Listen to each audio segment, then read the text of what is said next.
Over the past year, I've been coaching YouTubers on how to grow their channels, helping creators go from videos getting just a few hundred views to tens of thousands and doubling their subscriber count in just a couple of months. I recently posted inside my school community offering to review people's channels for free. And in the sign up forum, I asked people, what is your biggest bottleneck with YouTube right now? And today I'm going to be reviewing two of those channels. We'll break down exactly what's holding them back and the changes I would make if I were trying to grow their channel. So if you're a small educational YouTuber and you're feeling stuck, there is a good chance that you're gonna see one of your mistakes in one of these reviews, and from there you'll know exactly how to fix it. So let's dive in. So first up is Emmett's channel. Now, Emmett is a licensed therapist and he makes videos about nervous system and mental health. Now, in his forum, Emmett mentioned that his biggest bottleneck is on views and retention. So I'm gonna try and break down what I think is the biggest blocker here to achieving those things. So what I noticed when I was looking through the channel is that overall there is a lack of clarity. So firstly, there's a lack of clarity in the branding and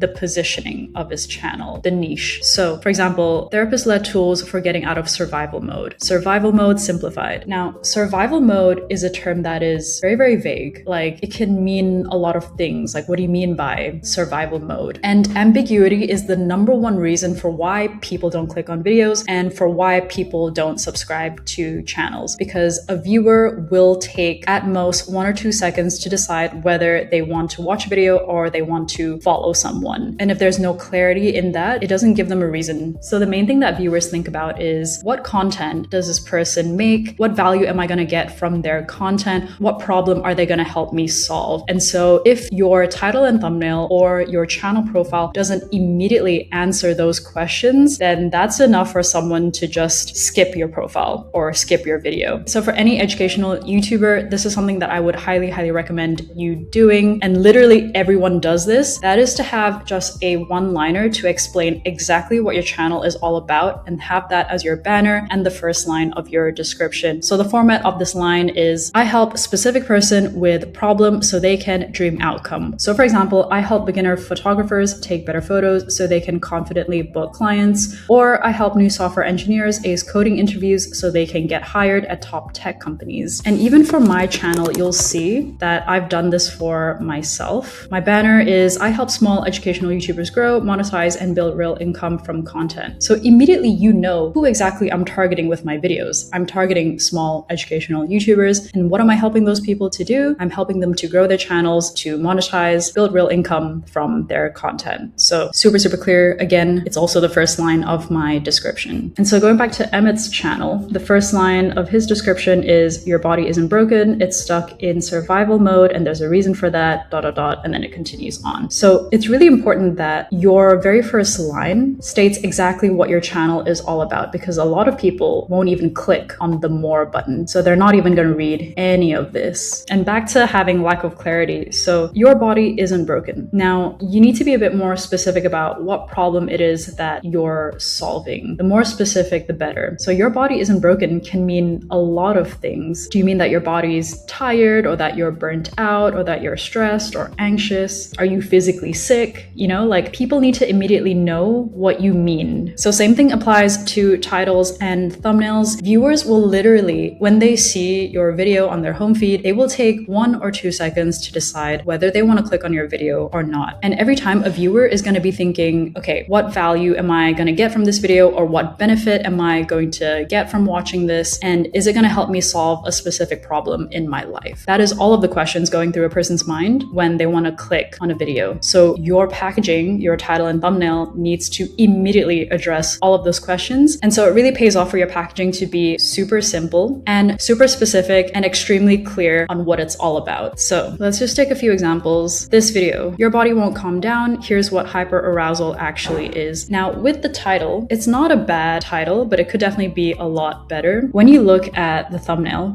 text says breathe to act. I have no clue what that means. As someone who is just coming onto this channel for the first time, I'm not sure what that statement means. And so because there's ambiguity there, it pushes me away from wanting to click on the video, because I have no clue what it's about. And if I have no clue what it's about, then I don't really know whether it's right for me or if I'm the intended audience. I would stray away from using terms that are a bit too technical in the title. So here he's used the word hyperarousal. Now, a lot of people may not be aware of what that means. And so again, that leads to the viewer needing to sort of think a bit too hard to understand, like, okay, what is this video about? Am I going to benefit from it? And what problem is this going to help me solve? Like, it's not super clear. The other thing with thumbnails is that we want to make sure that it's not too busy. So a busy thumbnail is very overwhelming. And in general, it just makes it look a lot more cluttered, less professional, and just really messy overall. And so there's a lot of things going on in this particular thumbnail here, a lot of different colors. There's a diagram and then a few icons, and there's just many words on here. And generally we want to stick to 2, 3, or 4 elements at most. And this one just has many elements. And again here, the thumbnail text, like, you don't really know what it's trying to say here. Or body knows full stop, rebuild, full stop. It's like, in general, we don't want the viewer's brains to burn more calories than it has to, because the human brain will automatically just pick the path of least resistance. And if it needs to work super hard to decipher what your video is about and what your title and thumbnail is trying to say, then it'll just glaze over it and pick another video to watch. Another thing I would also stray away from for educational YouTubers specifically is making thumbnails like this, where it's like exaggerated and very Mr. Beast-like. Now, this might work for entertainment channels, and you'll see that a lot of them will follow this sort of style thumbnail, and it works for that kind of niche. Whereas for educational channels, the audiences are going to be a bit more sophisticated, and they're there to look for information, and it's a bit more like professional. And so this sort of thumbnail really doesn't work well at all with Emmett's branding, because Emmett's branding is that he's a licensed therapist. He's going to help you with something pretty serious, which is your nervous system, your mental health. And this thumbnail absolutely does not showcase Emmett's brand, his style, his expertise, his professionalism. It looks more like if I were to just look at the thumbnail and not read the title whatsoever, and if I had no clue what Emmett's channel was about, I would immediately think that this was some sort of like gaming video, because that's like the vibe that it's giving off. And yeah, the really exaggerated expression is something we want to avoid. It just doesn't look professional at all. It's very Mr. Beast-like. Yeah, it's just not characteristic of educational YouTubers. And by the way, if you are a small educational YouTuber and you want to grow faster, attract the right audience, gain clarity around your content, and also eventually turn YouTube into a sustainable income source, my Creator Accelerator program was designed to help with exactly that. So if you wanted to find out more about it, you can check out the link in the description below and apply if it feels right for you. I also launched a free school community called YouTube Growth Lab, and in there I host live free Q&As where you can come in and ask all your content questions, or just come and hang out with other YouTubers at the same stage of the journey as you. All right, so second channel of the day is April's. Now, April does content on tech, Seattle, and personal finance. She does more vlog style, documenting my life content on those topics, and she's a software engineer at Amazon. In the forum, April mentioned that her biggest bottleneck is, I have a bit too many interests and a few content pillars that don't necessarily convert with each other, and each pillar has its own breakout videos, which makes it hard to further niche down from where I am already. So the niche problem is a very big problem that a lot of YouTubers face, and I would say it's probably one of the biggest problems aside from title and thumbnail, which is what we talked about in the previous channel review. So yeah, this is probably one of the hardest things that creators have to navigate, and it's so important that they get this right, because what your niche ends up being is gonna affect your entire YouTube journey. And when I help my coaching clients through this process, like when they lack clarity in their direction and niche, it's a whole thing. And so this discussion will span the entire 45 minutes of our coaching call and spill over to the next check-in and even the one after that. And between the calls, I would have them do a lot of homework, like a lot of reflection exercises, and it's a whole process that we go through. All right, let's have a look at April's channel. So she mentioned that she had a few breakout videos and they're all in different topics, which is why she can't niche down. These are her most popular. So this one has 13K views, 2.1 here, 2.1. Now, a strategy that a lot of YouTubers use, and this is something that I think is quite good to do, is they will, at the very beginning, post a lot of different types of videos, post a lot of different topics, or like a few topics that they're interested in, and they just try and see which topic or which video hits with their audience. And that's how they know which topic topic to double down on. Now, I wouldn't consider a video that has like 1 to 2K views as an outlier video, because to count as an outlier, the view count for that video needs to be significantly higher than your channel's average views, and it also needs to be significantly higher than your subscriber count. So that's how you know. So these two videos, the ones with 2K views, I wouldn't take that as conclusive data to say that, okay, this is a video that's really hitting with your audience and one that you should double down on. The one that has 13K views is a bit more promising. It's definitely significantly higher than your average view count. And one thing I will note, because the topic of this video is tech related, the tech niche is a very good one to go into generally. There are some niches where I'm just like, if that's your thing, then like amazing. You have a wonderful YouTube trajectory ahead of you. You have a wonderful creator business ahead of you. You can make tons of money on the platform. And so tech is 100% one of them. And the reason is because the demand for software engineering content and tech content, and especially AI content, has skyrocketed in recent years. It's a very sexy, trending, in-demand topic at the moment. For example, if you were to create a channel where it's like, yeah, I'm a software engineer for Amazon, and you wanted to share like job tips, like how to land a job at Amazon, how to land a job as a software engineer, that honestly would blow up. Anyways, back to the channel review. So April's got 3 main content pillars here, which is tech, Seattle, which I would categorize as lifestyle, and personal finance. Now, each of these niches is perfectly fine. There's no right or wrong answer here for which one to pick, and they're all great on its own. But the issue is that they all attract completely different audiences. And this is where a lot of YouTubers get stuck, is when they don't or can't commit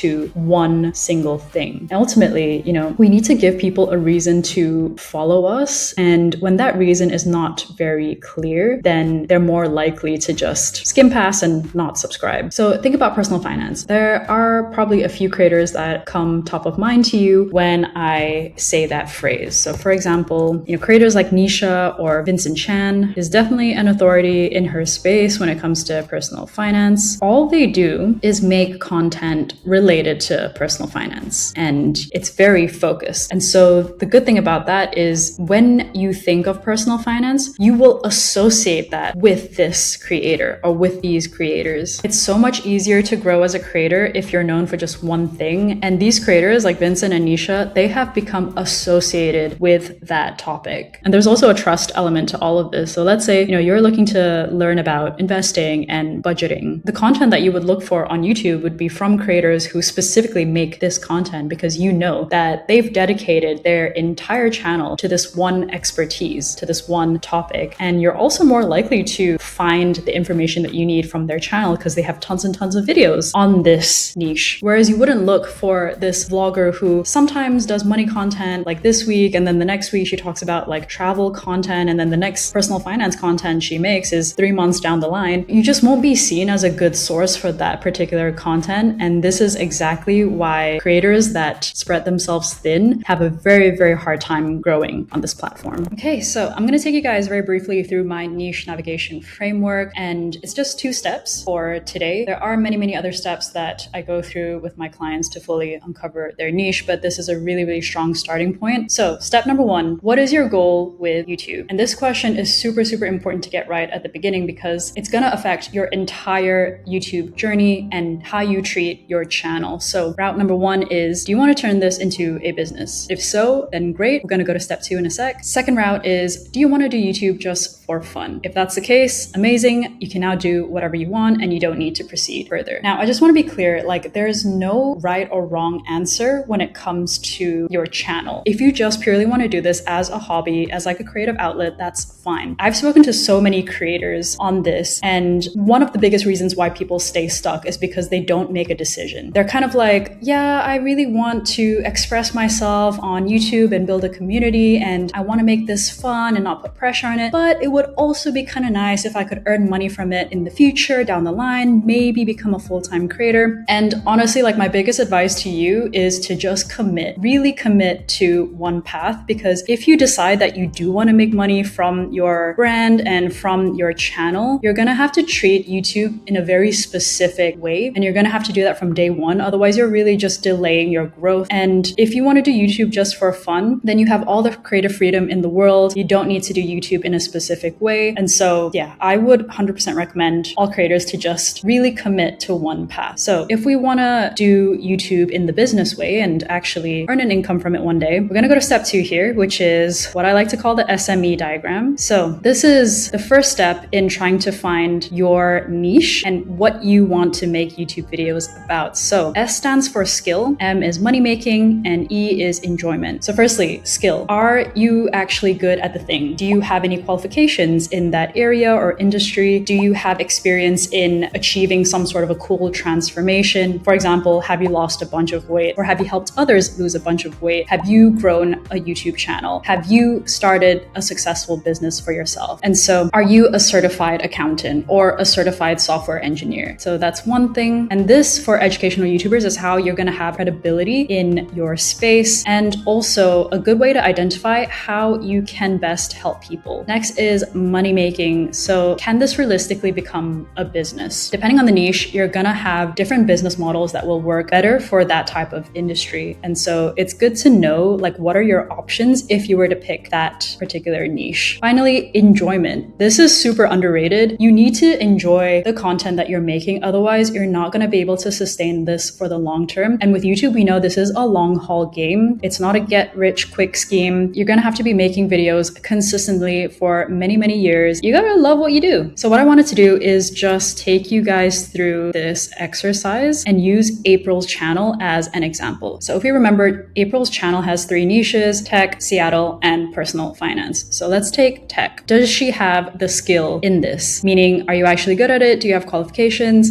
I would say yes, because April is a software engineer at Amazon, and this is part of her career. She has credentials, like she went to school to study this stuff, and she landed a job too in the industry. So definitely has experience, skill, expertise. M, money making. Can this realistically become a business? For tech, 100%. You can make an egregious amount of money with this niche, especially on YouTube. And there's a lot of options too for how you can monetize this. E is enjoyment. So to be honest, with this category, only April can come in and sort of answer that question. But what I would get her to ask herself is, okay, do I love talking about software engineering? Is this something that I can nerd out about for hours on end and never get tired of it? Can I see myself making videos around this topic or industry for the next few years at least? Yeah, this is where we have to get really honest with ourselves about our channels. And then just one last example to really hone in on the point. Next niche is Seattle or lifestyle vlogs. So S, skill. Is she good at this? I've seen a couple of her vlogs. I think she is a good vlogger. I like her style, and it's definitely a skill that she can refine over time and get better at. So I'd say yes. M, money making. Can this realistically become a business? It can. However, I do believe that being in the entertainment side of YouTube, it's a lot harder to make money if you are a smaller channel. If you are a educational channel, then you don't need that many subscribers to